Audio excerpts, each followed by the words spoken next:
Hey everyone, welcome back. So in this video, we're gonna be starting with the AWS. So we will create our fresh AWS account.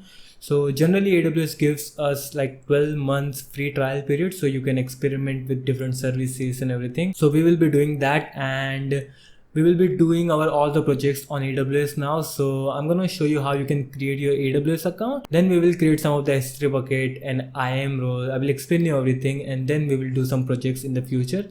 So without wasting time, let's get started.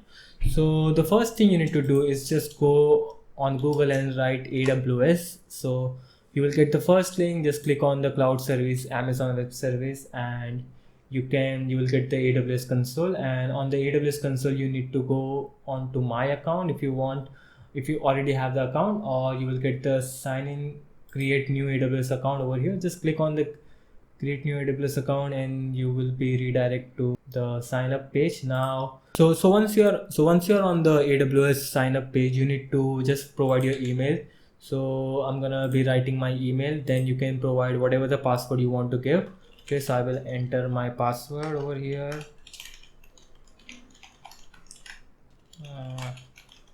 Yeah, then you need to provide your account name. It can be your name or anything. Okay, doesn't matter much. Then on the next step, you need to select the personal account because you are doing for your own self. If you are doing for something else, then you can add that. Then you need to write your full name, then your mobile number. Then in your country, you can write whatever the country you are from. So I'm from India. I'm just gonna write the India. You can provide your address.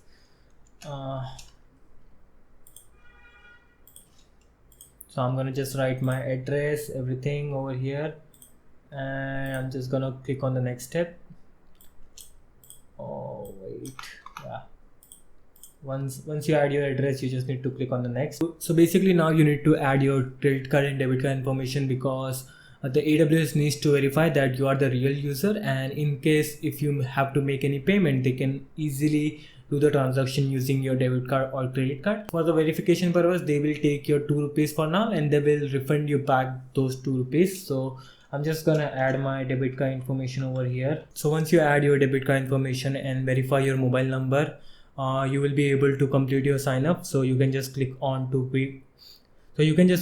go to AWS Management Console and it will redirect you to AWS Console. So we are on AWS Console right now and we have a lot of things over here. You see, this is what the AWS UI looks like. This is all of your account information if you want. This is the region. So AWS is spread across different regions, so we will be looking into that in the future videos. Then we have like all the services available over here, so don't get overwhelmed with the number of services. We will look into most of the services we use as the data engineers, and we will also look at some of the services. So once you are able to create your AWS account and get the console access, you need to let's set up our basic thing. So what we need to do, we're gonna be creating users. So the best practices while using cloud is that the root account, the current account which you log in using your email address, is your root account. Okay, so you don't want your root account to be logged in again and make changes because this is your personal project, so you don't have to worry about that thing. But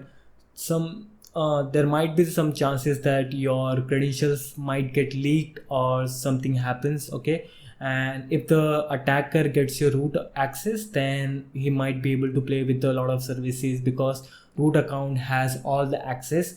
So what we're gonna do, we're gonna be basically creating users. Okay, we will create some of the users with the limited permission so that we don't so we will be basically using those users to our work, so we don't worry about all the services issue we might face.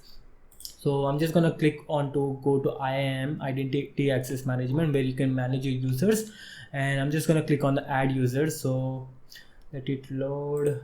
Yeah, so I'm just gonna give my name Darshil Dev. So I'm just gonna be using this for the dev purposes. Then I'm gonna give the programmatic access, so that will provide you secret key and key ID and secret access ID. So basically you will be able to use any programming language, or using AWS CLI you can access AWS services. Then also password, I want the AWS Management Console, so I'm just gonna add the password. So just gonna keep the password. Then user must create a new password at the next signing. So if you want to change, if you're creating new account for someone else, okay, and you want them to set the new password while they log into account, then you can click on this option. I'm just gonna unclick this.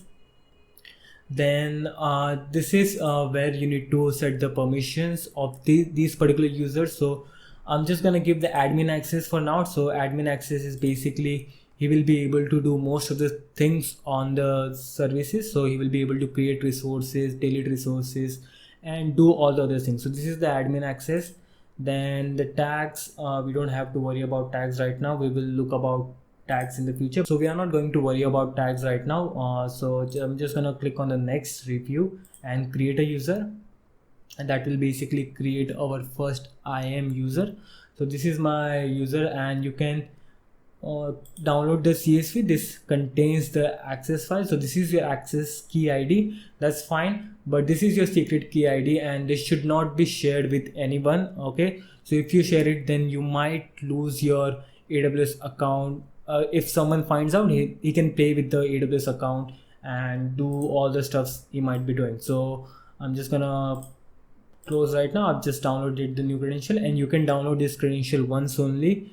And if you want to, if you want new credentials, you can go to AWS and again change it, but make sure you download your CSV file. Then once you create your IAM, now let's go to S3. Okay, so we're going to be creating our first S3 bucket. So S3 is generally used for storage purposes. So it is called as object storage. Okay, so if you can literally store any files, you don't have to worry about the sizes, and this is generally the staging area of the database. So most of the data will be stored over here. So we are just gonna create a bucket. So bucket considered as a folder, but it is not an actual folder. We will look about S3 in detail in future videos, but right now we're just gonna create our first bucket. So I'm just gonna give this bucket name.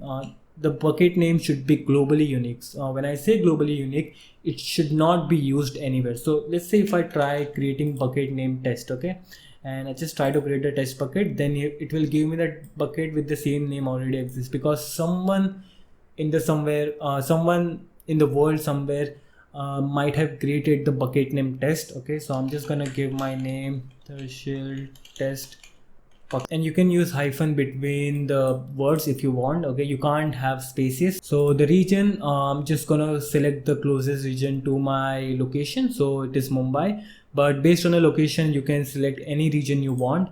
And then I'm just gonna block all the public access right now. Then bucket versioning, we don't have to worry about. Tags, let's not worry about it right now. The default encryption, let's not worry about it right now, and just click on the create bucket, and you will be able to create your first bucket on AWS. So this is your bucket. Okay, now you can do literally anything over here. So let's say if I want to upload any file, so I just click on the upload file, then click on the add file, and let's say I'll find something. Let me upload this thumbnail, the last video which I created. So I'm just going to upload that, and I'm just going to close it, and you can see the data, the whatever the data I uploaded, you can see it on the S3 bucket. Now let's say if I want to, you can get the object URL. So basically right now we don't have the public access permission, so we can't access that. But let's say if I want to access this particular thing on S3 right now, okay, if I want to see this image, so I need to enable the public access for that. So we're gonna be basically make this object public. So you can go to object action, click on the make public, and just click on the make public over here. Information is field to edit below. Why? Okay, so when we created our S3 bucket, we blocked all the public access. So we need to unblock that. So we're just gonna unblock all the public access, and just gonna click on the confirm. Just let's say click on the confirm. Yeah, now you should be able to go to objects. This is your object. Click over here, go to object action, make public. Hopefully this time this works, and yeah, successfully we edited this to public access. Now I have this image. I can go to the browser using URL and I can access it, because this is publicly access image, so I can see this image now all over the internet. So let's see, if I want to share this image, I can just share this URL because I've shared it publicly. That's just like the Google Drive, okay? But Google Drive is something else. You can store files and stuff like that, and this is the object storage. So we're gonna be looking into the object storage, what it looks like and everything. So this is the first S3 bucket you created. Now let's say what we have on the list. So we created our first IAM group. So we created our first IAM user, okay, which was the dev. We're gonna be logging into that right now, and then we created our first S3 bucket. Now we're gonna be worrying about the security, okay? So on AWS you can write VPC, that is basically a virtual private cloud, okay? So you can create a virtual network around your servers so that only the authenticated or authorized user can only access those services. So let's see, if I want to give my website access to only this particular IP, so I just want my IP and my home address to be able to access that particular services. So I can create those kind of networks and provide the security around those networks so that no other users can access those, or no unauthorized users can access those services. So these are all the like networking and security concept, and these things we will be looking into detail. But right now our focus is to build a data warehouse, so we're going to be focusing mainly on those. So we're going to be mainly focusing on S3, Redshift, and some of the security services and IAM users, and we're going to be using AWS SDK tools. So we're going to be using Boto3 library to basically create servers and upload data and everything. So right now what I'm going to do, I'm just going to go to security groups. So security groups are basically, you can like set securities on top of your VPC.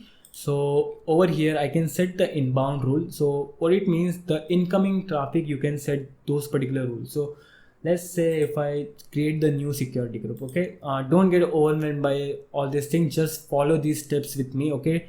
I know it might feel like, okay, this is something new to you if you are like first time seeing this AWS console, but you will get used to it when you keep working on these things, and this will help you to grow further in your career also. So don't worry about if you're seeing this first time. So I'm just going to give my security group name as Redshift. Okay, let's say my first Redshift project. Okay, this is our project name. Let's say my first project. I'm just going to use the default VPC right now because we have not created any VPC. Now on the inbound rule, okay, so we can set different incoming traffic. So right now I'm just gonna allow, let's say what I can allow, let's say we're gonna be using Redshift and okay, and SSH. Okay, so let's allow only the SSH. So the port for SSH is 22, okay, and I'm gonna allow from the 0000000 means anywhere from the world, okay. So I will be able to do only SSH, okay. I won't be able to do HTTP and all the other requests. And if you don't know this like the request, you can just read about some computer networks and you will understand that. So this is how we first created our security group. So now we created our first IAM user, S3 bucket, and the security group. Now let's look at the Redshift console, what it looks like. Okay, so I want to see what Redshift looks like. So you just go on to search and click on Redshift and it will open the Redshift console. Now if you're opening first time, you might see something else. If you're then you open again, then you might see something else.